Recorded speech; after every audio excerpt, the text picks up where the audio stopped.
नमस्कार दोस्तों, जय हिंद, वंदे मातरम। स्वागत है आपका अपने टीटी फैमिली शिक्षकों के परिवार जयसवाल कोचिंग सेंटर पर, पावर्ड बाय शिक्षा ही प्रकाश है।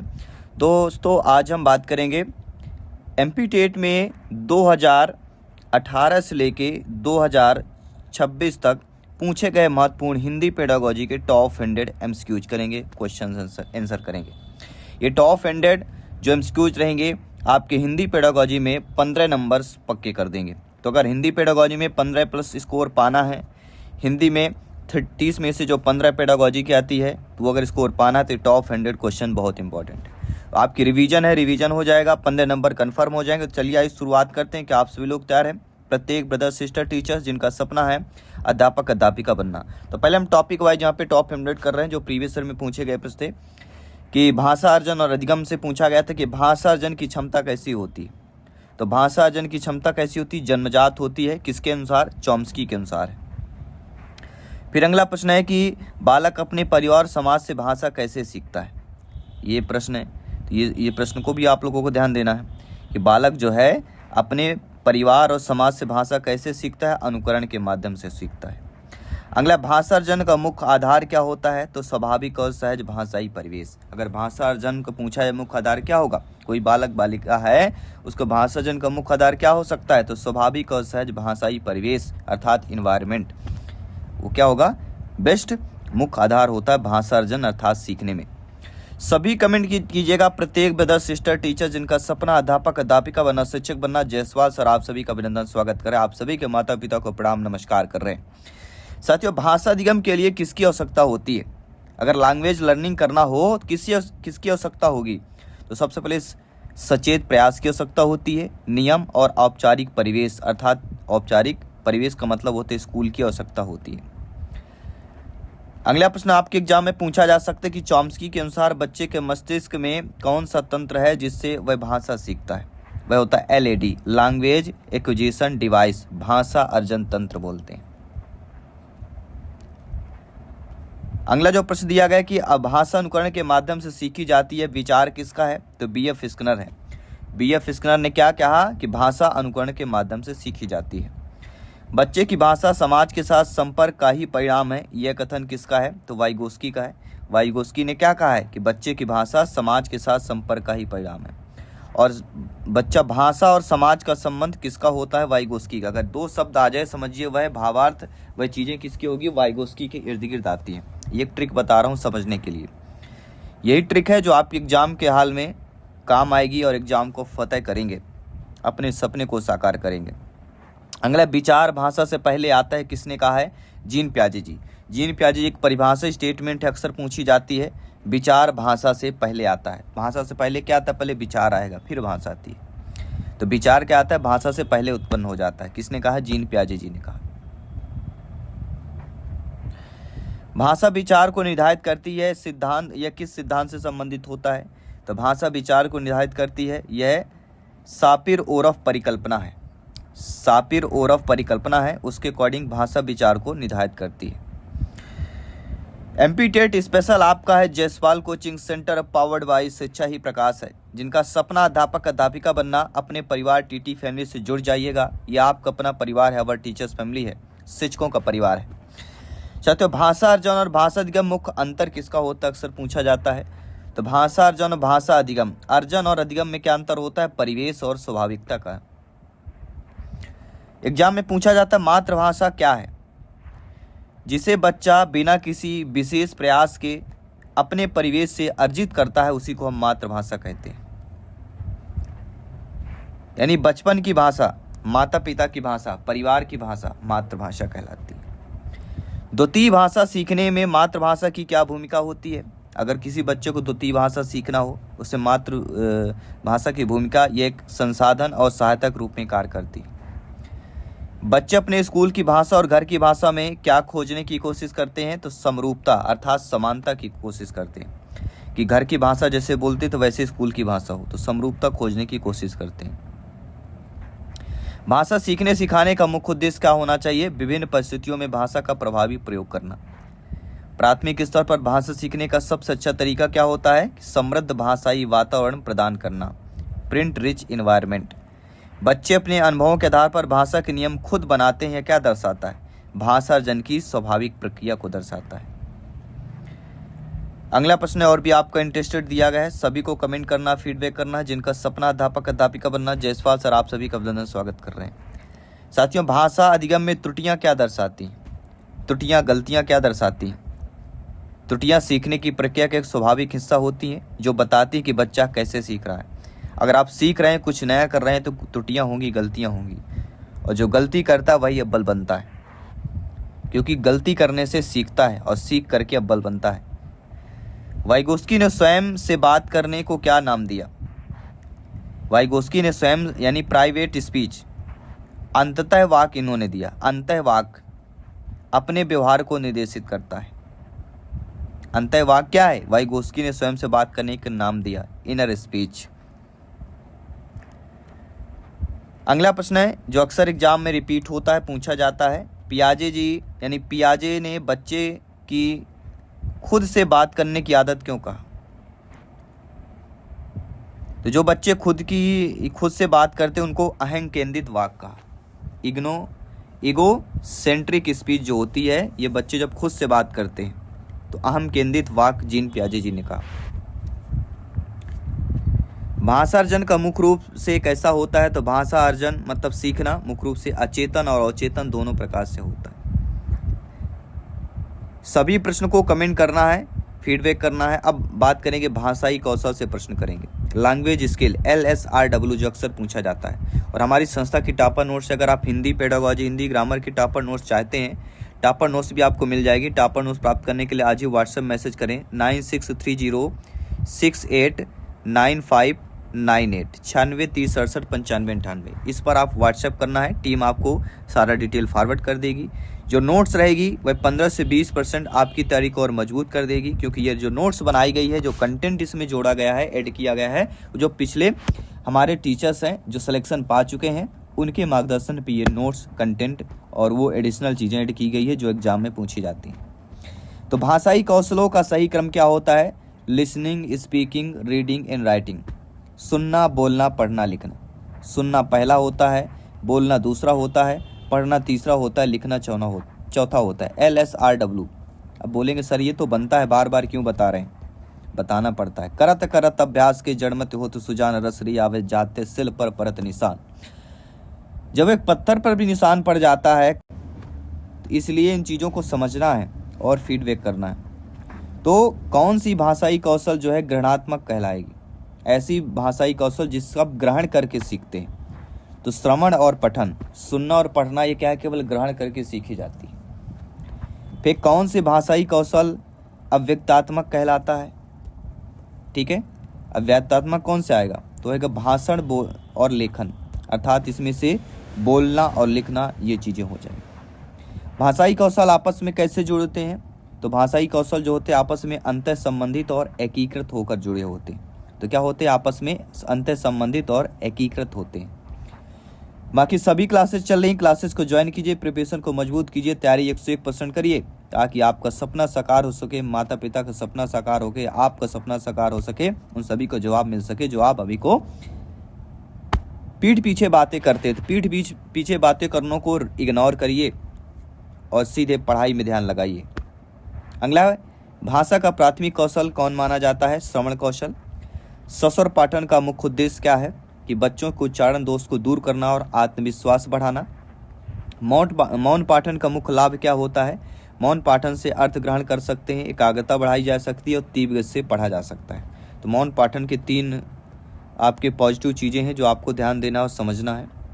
किसी पाठ को गहराई और विशिष्ट जानकारी के लिए पढ़ना क्या कहलाता है? तो गहन पठन कहलाता है। आनंद के लिए या सामान्य जानकारी के लिए तेजी से पढ़ना क्या कहलाएगा? तो उसे हम द्रुत पठन या व्यापक पठन कहते हैं। लेखन कौशल का सबसे महत्वपूर्ण पहलू क्या होता है? सबसे महत्वपूर्ण पहलू होता है विचारों की अभिव्यक्ति, मौलिकता। अर्थात सुंदर लिखावट से ज़्यादा जरूरी है विचारों की अभिव्यक्ति और आप में मौलिकता होनी चाहिए, लचीलापन होनी चाहिए, बात करने का सही ढंग तरीका होना चाहिए। कहते हैं प्रेम क्रोध को मिटा सकता है, लेकिन क्रोध प्रेम से नहीं जोड़ सकता। अगर आप प्रेम है तो क्रोध को कम कर सकता है, क्रोध को मिटा सकता है, लेकिन क्रोध प्रेम को नहीं ला सकता। जहाँ क्रोध होगा वहाँ प्रेम नहीं आता है, लेकिन प्रेम जहाँ है वहाँ क्रोध भी नष्ट हो जाता है। इसलिए विचारों में व्यक्त और मौलिकता होनी चाहिए। अगला है समीक्षात्मक पठन का अर्थ क्या होता है? सभी लोग बताइए।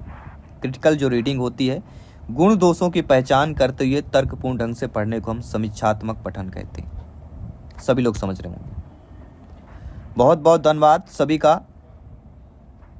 अगला है कि बच्चों की लेखन क्षमता के आकलन में सबसे कम महत्वपूर्ण क्या होता है? सबसे कम महत्वपूर्ण होता है मानक वर्तनीय सुंदर अक्षर। ये सबसे कम महत्वपूर्ण होता है लेखन क्षमता में। बच्चों में सुनने की क्षमता का विकास करने के लिए सबसे अच्छी गतिविधि क्या होती है? कि कहानी सुनाकर उस पर बच्चों की प्रतिक्रिया लेना। ये सुनने की क्षमता का विकास करने की सबसे अच्छी गतिविधि होती है। जब आप नियुक्त होगी, आप लोग अध्यापक अध्यापिका बनेंगे, जब आप बच्चों को पढ़ा रहे होंगे तो बच्चों को कहानी कविता इसीलिए बच्चों को ज़्यादा दी जाती है प्राइमरी लेवल में, मिडिल लेवल में खास तौर पे, क्योंकि कहानी कविता के माध्यम से बच्चा अच्छे बेहतर तरीके से सीखते हैं। तो कहानी सुनाकर उन पर बच्चों की प्रतिक्रिया लेकर जो है आप क्या है सुनने की क्षमता का विकास बेहतर तरीके से कर सकते हैं। आइए साथियों बात करते हैं अगले प्रश्न की। अगला प्रश्न भी स्क्रीन पर है कि पढ़ना सीखने में सबसे महत्वपूर्ण क्या होता है? लिखे हुए पाठ का अर्थ समझना, अर्थात केवल वर्ण पहचानना नहीं होता है। पढ़ना सीखने में सबसे महत्वपूर्ण केवल पहचानना नहीं होता कि वर्णों को आपने पहचान लिया, काखा गाघा अंगा लिखा हुआ है। लिखे हुए पाठ को अर्थ अगर आप समझा पा रहे हैं, ये समझ रहे हैं, तो ये होगा पढ़ने सीखने का महत्वपूर्ण। स्क्रिपिंग या आड़ी तिरछी रेखाएं खींचना क्या कहलाता है?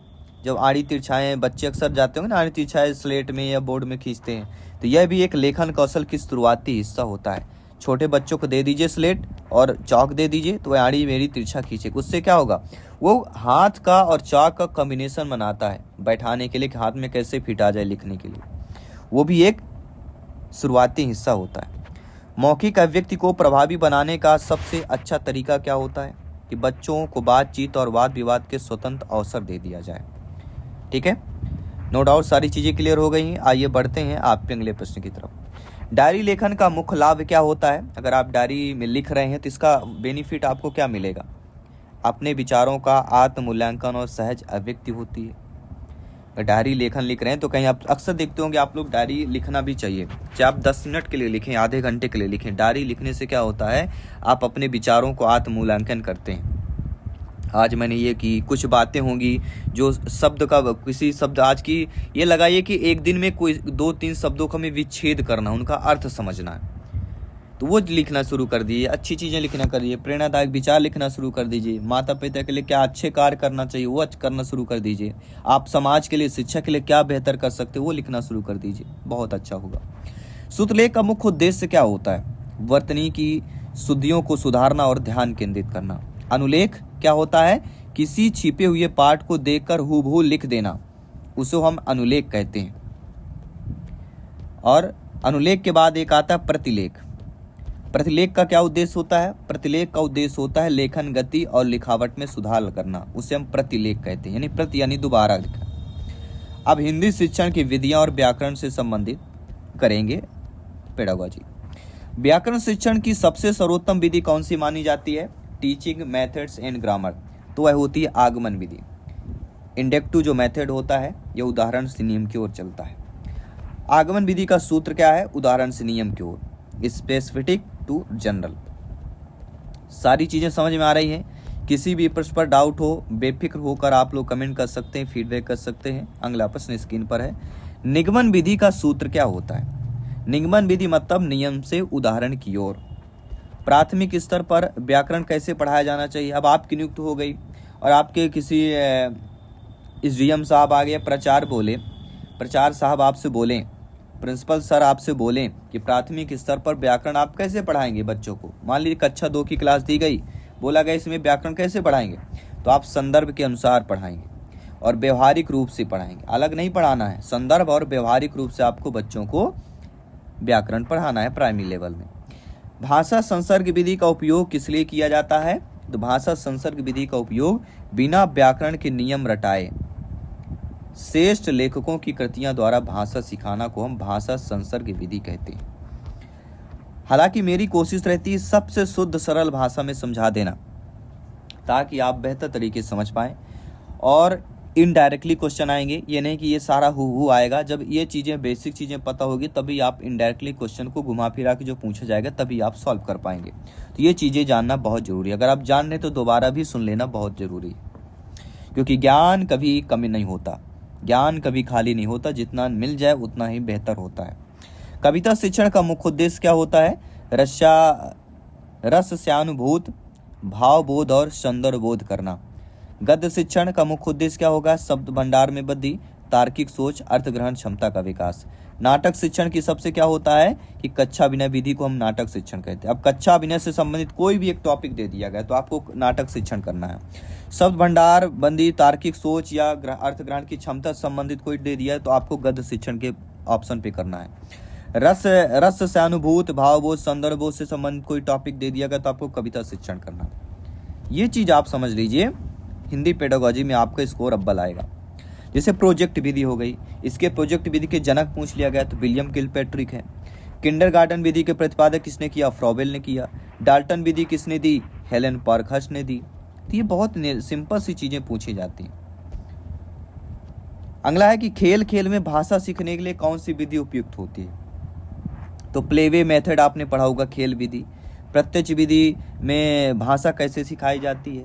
बिना मातृभाषा का प्रयोग किए सीधे लक्ष्य भाषा से बातचीत करना, उसको हम प्रत्यक्ष विधि कहते हैं। द्वितीय भाषा विधि किन दो भाषाओं में प्रयोग आती है? तो मातृभाषा और लक्ष्य भाषा, यानी शिक्षक आवश्यकता पड़ने पर ही मातृभाषा का प्रयोग करता है। तो मातृभाषा और लक्ष्य भाषा ये द्विभाषी विधि कहला जाती है। सारा A to Z आपको निचोड़ समझ में आ रहा होगा। बहुत बहुत धन्यवाद सभी का। इसे लाइक शेयर करते रहिए अपनी टीटी फैमिली को, क्योंकि आपका अपना परिवार है, आवर टीचर्स फैमिली है, शिक्षकों का परिवार है। और अगला जो इम्पोर्टेंट है, अक्सर पूछा जाता है, इकाई विधि, यूनिट मेथड के प्रवर्तक कौन है? तो SC मॉरिसन है। गद्य की किस विधा में मौन पठन सबसे ज़्यादा उपयोगी होता है? तो निबंध, कहानी और उपन्यास। कविता का स्वर सहित पाठ करना क्या कहला जाता है? तो आदर्श वाचन कहलाता है, शिक्षक द्वारा किया जाता है। अनुकरण वाचन छात्रों द्वारा, बालकों द्वारा किया जाता है। तो आदर्श वाचन, अनुकरण वाचन, दोनों वाचन कविता का स्वर सहित पाठ करना होगा, लेकिन आदर्श वाचन शिक्षक द्वारा होता है और अनुकरण मतलब सीखना छात्रों द्वारा होता है। इन चीज़ों का डिफरेंस आपसे आना चाहिए। अगला, व्याकरण को भाषा का क्या महत्व है? तो व्याकरण में नियामक और नियम पुस्तिका। संदर्भ में व्याकरण का अर्थ क्या होता है? तो पाठ पढ़ाते समय आने वाले शब्दों के माध्यम से व्याकरण के नियम स्पष्ट करना। प्राथमिक स्तर पर बच्चों की भाषाई क्षमता के विकास में सबसे ज़्यादा बाधक क्या होता है? तो सबसे ज़्यादा प्राइमरी लेवल में व्याकरण के नियमों को रटाना, यह सबसे ज़्यादा बाधक होती है। अब अगला टॉपिक से प्रश्न करेंगे, बहुभाषिकता या भाषाई विविधता से अक्सर एग्जाम में प्रश्न आते हैं। इस टॉपिक से 2 प्रश्न तो रखे हुए हैं, ध्यानपूर्वक समझिएगा। बहुभाषिकता भारतीय कक्षाओं में क्या है? तो एक संसाधन और संपत्ति कहलाती है बहुभाषिकता। बहुभाषिकता कक्षा में शिक्षक को बच्चों की मातृभाषा को क्या देना चाहिए? सम्मान और स्थान देना चाहिए, क्योंकि अनेक पृष्ठभूमि से बच्चे आते हैं, अनेकों पृष्ठभूमि से, उनकी मातृभाषाएं अलग अलग होती हैं। तो बहुभाषिकता कक्षा में पहले क्या है? मातृभाषा को स्थान दीजिए, महत्व दीजिए। अगला, एक से अधिक भाषाओं का ज्ञान बच्चे के किस विकास में मदद करता है? तो संज्ञानात्मक विकास और सामाजिक सहिष्णुता, इन दोनों में आपका मदद करता है। अब देखते हैं अगला प्रश्न कि त्रिभाषा सूत्र की सिफारिश किस आयोग ने की थी? तो कोठारी आयोग ने की थी 1964-66 में। और त्रिभाषा सूत्र के अनुसार भारत में प्रथम भाषा कौन सी होनी चाहिए? तो मातृभाषा और क्षेत्रीय भाषा होनी चाहिए। ये आपके है जो एग्जाम के लिए बहुत ही इंपॉर्टेंट टॉपिक चल रहा है। हिंदी भाषा बहुत ही नॉर्मल पूछी जाती, इतना टफ नहीं आता है, बस रिवीजन करते रहिए, ठीक है। बहुभाषिकता से बच्चों की कैसी सोच विकसित होती है? तो लचीली और आपसारी सोच में होती है। यदि कोई बच्चा कक्षा में अपनी मातृभाषा का प्रयोग करता है तो आप क्या करेंगे? तो उसकी बात को धैर्यपूर्वक सुनेंगे और उसकी भाषा को स्वीकार करेंगे। भाषाई विविधता को किस रूप में देखा जाना चाहिए? तो शिक्षण अधिगम प्रक्रिया को समृद्ध करने के अवसर के रूप में देखा जाना चाहिए। अगला की NEP न्यू एजुकेशन पॉलिसी 2020 के अनुसार प्राथमिक स्तर पर शिक्षा का माध्यम कैसा होना चाहिए? मातृभाषा अर्थात घर की भाषा। बहुभाषिक कक्षा में बच्चों के बीच संवाद बढ़ाने के लिए क्या करना चाहिए? अगर बहुभाषा कक्षा है तो बच्चों के बीच संवाद भाषा का बढ़ाएं, उसमें समूह कार्य दे दीजिए या सहकर्मी शिक्षण हो उसको बढ़ावा दे दीजिए। इससे क्या होगा? बहुभाषिकता कक्षा में बच्चों के बीच संवाद बढ़ेगा, यानी आपसी तालमेल शेयरिंग बढ़ेगा। अब अगला टॉपिक रहेगा शिक्षण सहायक सामग्री या पाठ्य पुस्तक, TLM या टेक्स्ट बुक जो होता है। भाषा की पाठ्य पुस्तक या टेक्स्ट बुक क्या है? ये एक साधन है, ना कि साध्य अक्सर पूछी जाती है। तो पाठ्य पुस्तक या टेक्स्ट बुक क्या होता है? एक साधन है, साधन नहीं, एक आपका साधन होता है। प्राथमिक स्तर की पाठ्य पुस्तक में किस प्रकार की सामग्री होनी चाहिए? तो बच्चों के परिवेश से जुड़ी और विविध विषय से कहानी, कविता, एकांकी वाली होनी चाहिए। प्रिंट समृद्ध माहौल का अर्थ क्या होता है? अक्सर आपने सुना होगा। तो कक्षा की दीवारों पर चार्ट, कविताएं, कहानियां, बच्चों के काम प्रदर्शित होना, ये सारी चीजें होनी चाहिए। रेडियो और टेप रिकॉर्डर किस प्रकार की शिक्षण सहायक सामग्री TLM होती है? तो ये होती श्रव्य सामग्री। एक क्वेश्चन हमेशा आता है, दृश्य आएगा, श्रव्य आएगा या दृश्य शब्द दोनों आएगा। 3 प्रकार के प्रश्न बनते हैं और एक क्वेश्चन आता ही आता है कन्फर्म। टेलीविजन, कंप्यूटर, नाटक किस प्रकार की सामग्री होती है? तो दृश्य श्रव्य सामग्री होती है, क्योंकि टेलीविजन, कंप्यूटर देख भी सकते हैं और सुन भी सकते हैं। नाटक को भी हम देख सकते हैं, सुन सकते हैं। तो देखना मतलब दृश्य में आ गया, सुनना श्रव्य में, तो दृश्य श्रव्य सामग्री आ गई। भाषा शिक्षण में सबसे कम खर्चीली और अनिवार्य दृश्य सामग्री कौन सी होती है? तो श्यामपट्ट जो होता है, ब्लैक बोर्ड जो होता है, सबसे कम खर्चीली होती है और यह दृश्य सामग्री के अंतर्गत अनिवार्य है। अनिवार्य दृश्य सामग्री और कम खर्चीली होती है ब्लैक बोर्ड। अगला कह रहा कि भाषाई प्रयोगशाला का मुख्य उपयोग क्या होता है? जो लैंग्वेज लैब होते हैं, छात्रों को उच्चारण और शुद्ध बोलने के कौशल को सुधारने का में होता है। पाठ्य पुस्तक के अंत में दिए गए अभ्यास कार्य का उद्देश्य क्या होता है? बच्चों को भाषा विस्तार के अवसर देना और सीखे गए ज्ञान को परखना होता है। समाचार पत्र पत्रिकाएं भाषा सीखने में किस प्रकार मदद करती हैं? तो ये बच्चों को प्रामाणिक और व्यवहारिक भाषाई जो है सामग्री प्रदान करती है। TLM का चयन करते समय सबसे महत्वपूर्ण बात क्या ध्यान रखनी चाहिए? अगर आप TLM का चयन कर रहे हैं तो वह बच्चों के सीखने के उद्देश्यों और स्तर के अनुकूल होनी चाहिए। और अगला जो टॉपिक हमारा है वह है मूल्यांकन, सतत एवं व्यापक मूल्यांकन, अर्थात हम CCE जो होता है, इससे भी 1 नंबर का आपके एग्जाम में प्रश्न पूछा जाता है। तो भाषा में सतत और व्यापक मूल्यांकन, CCE का मुख्य उद्देश्य क्या होता है? CCE का मुख्य उद्देश्य होता है बच्चे के भाषा प्रयोग की निरंतर क्षमता का आकलन करना। बच्चों के भाषाई विकास का क्रमिक ब्यौरा रखने में सबसे सहायक क्या होता है? इसमें पोर्टफोलियो सहायक होता है। पोर्टफोलियो में क्या शामिल होता है? तो पोर्टफोलियो में बच्चे के सर्वश्रेष्ठ कार्यों का संग्रह, चित्र, रचनाएं और प्रगति रिपोर्ट, ये पोर्टफोलियो में शामिल होते हैं। अगला जो प्रश्न जो दिया गया है कि निदानात्मक परीक्षण का मुख्य उद्देश्य क्या होता है? इसका उद्देश्य होता है बच्चों की भाषा सीखने में आने वाली कमियां, कठिनाइयों और इनके कारणों का पता लगाना। उपचारात्मक शिक्षण कब किया जाता है? निदानात्मक परीक्षण के बाद कमियों को दूर करने के लिए उपचारात्मक शिक्षण किया जाता है। अक्सर एग्जाम में पूछा जाता है कि बच्चों को कमियों को दूर करना हो तो क्या करेंगे? तो उपचारात्मक शिक्षण करेंगे।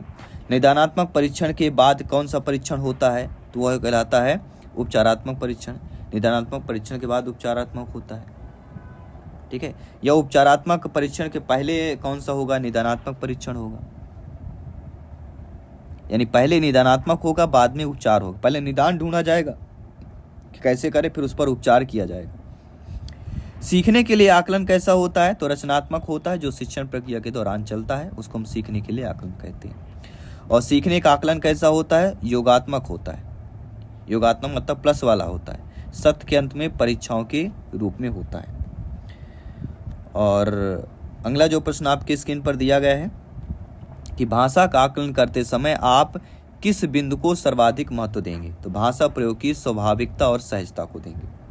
बच्चों के मौखिक भाषा के आकलन का सबसे प्रभावी तरीका क्या होता है? पूछ लिया गया कि ये सभी लोग बताइए कि बच्चों के जो मौखिक भाषा का आकलन होता है उसका सबसे प्रभावी तरीका क्या हो सकता है? तो परिचर्चा होगी, संवाद, अदायगी होगी और किसी घटना का वर्णन करना। मूल्यांकन कैसा होना चाहिए? मूल्यांकन हमेशा बाल केंद्रित होना चाहिए, लचीला होना चाहिए, शिक्षण प्रक्रिया के एक अभिन्न हिस्सा होता है। और भाषाई विकास और विविध प्रश्न जो टॉपिक है, इस टॉपिक से प्रश्न करने जा रहे हैं। इस टॉपिक से प्रश्न यह है कि पढ़ने से संबंधित अक्षमता विकार को क्या कहते हैं? तो पढ़ने संबंधी विकार या पढ़ने संबंधी अक्षमता को हम डिसलेक्सिया बोलते हैं। अगर पढ़ने में दिक्कत आ रही है तो उसको हम डिसलेक्सिया बोलेंगे। लिखने से संबंधित कठिनाई या क्षमता हो रही है तो उसको हम डिस्ग्राफिया बोलेंगे। लिखना मतलब ग्राफ खींचना, ठीक है। गणितीय गणनाओं से संबंधित अर्थात गणना करना, मतलब गणना किससे हम करते हैं? कैलकुलेटर से करते हैं, तो डिसकैलकुलिया हो गया, ठीक है। और अगला जो प्रश्न है कि गति कौशल और भाषा समन्वय से संबंधित कठिनाई को क्या कहलाती है? अगर गति कौशल और भाषा समन्वय से संबंधित कठिनाई हो रही तो उसको हम डिस्प्रैक्सिया बोलते हैं। गति मतलब प्रेशर, ठीक है, इसलिए डिस्प्रैक्सिया। अगला प्रश्न है कि हकलाना तुतलाना किस प्रकार की समस्या होगी? तो यह कहलाती है वाणी या उच्चारण दोष, स्पीच डिसऑर्डर बोलते हैं। समावेशी कक्षा में भाषा शिक्षण की क्या चुनौती होती है? अक्सर देखते होंगे जो समावेशी कक्षा होती है, इंक्लूसिव जो क्लासरूम होते हैं, उसमें विभिन्न क्षमताओं वाले बच्चों के लिए उपयुक्त भाषाई माहौल तैयार किया जाता है। और अगला प्रश्न जो आपकी स्क्रीन पर है कि प्राथमिक स्तर बच्चों की त्रुटियों पर शिक्षक की क्या प्रतिक्रिया होनी चाहिए? सोचिए आपकी नियुक्त हो गई, आप लोग अध्यापक अध्यापिका बन रहे हैं और आप प्राइमरी लेवल के बच्चों को पढ़ा रहे हैं, तो बच्चों की त्रुटियां कर रहे हैं, मतलब बच्चे गलतियां कर रहे हैं, तो आपकी प्रतिक्रिया क्या होगी? ये एग्जामिनर आपसे पूछ रहा है। तो बिना डांटे सही रूप को सहजता के सामने रखना ताकि बच्चा खुद सुधार कर सके, समझा देना। उच्च प्राथमिक या माध्यमिक स्तर वर्ग 1 वर्ग 2 पर भाषा शिक्षण का एक महत्वपूर्ण उद्देश्य क्या होता है? साहित्य की विभिन्न विधाओं को समझ, तार्किक समीक्षात्मक सोच का विकास करना। और अगला क्या ध्यान देना है कि बाल साहित्य का मुख्य लाभ क्या होता है? यह बच्चों को पढ़ने के प्रति रुचि जगाता है और कल्पनाशीलता को बढ़ाता है। शिक्षण प्रक्रिया में फीडबैक किसके लिए जरूरी होता है? तो शिक्षण और छात्र दोनों के लिए शिक्षण विधि और सीखने के तरीकों में सुधार आता है। और आपके लिए हम टिप्स देना चाहेंगे। और एमपीरीड की परीक्षाओं में पेडागॉजी के प्रश्न हमेशा व्यवहारिक होते हैं। उत्तर चुनते समय हमेशा आपको बाल केंद्रित, अवसर देना, समृद्ध परिवेश और सकारात्मक दृष्टिकोण जैसे ज़्यादा विकल्पों को ध्यान देना।